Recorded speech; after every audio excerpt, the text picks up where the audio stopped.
Hey everyone, welcome back to the channel. Are you spending countless hours buried in textbooks, pulling all-nighters, but still not seeing the grades you want? It's a super common struggle, and it feels incredibly frustrating. You put in all this effort, but the results just don't match.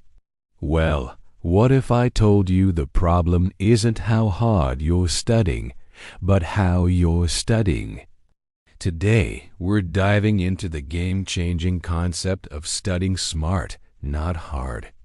Trust me, this is going to revolutionize your approach to learning and free up so much of your time. First up, let's talk about the Pomodoro technique.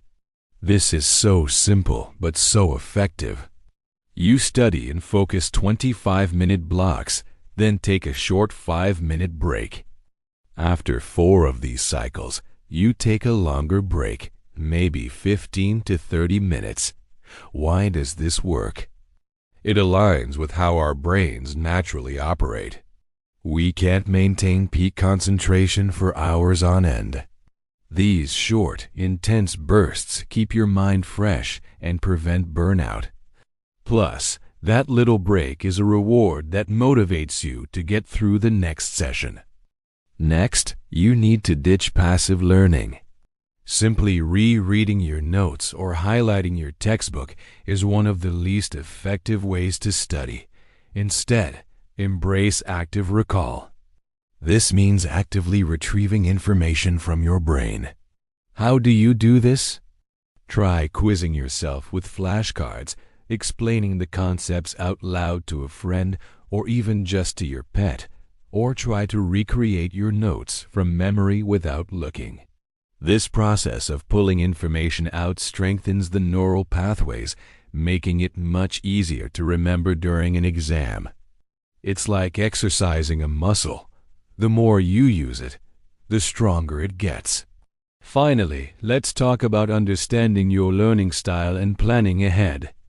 Are you a visual learner who benefits from diagrams and mind maps?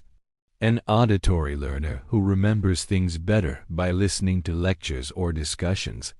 Or maybe a kinesthetic learner who needs to physically do something to learn it? Tailor your study methods to what works for you.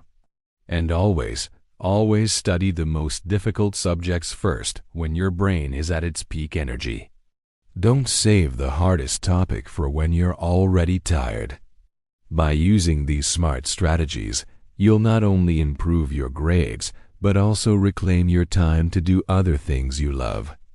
So, give these techniques a try and let me know how they work for you in the comments below. Thanks so much for watching, and if you found this helpful, don't forget to hit that like button and subscribe for more tips. See you in the next one.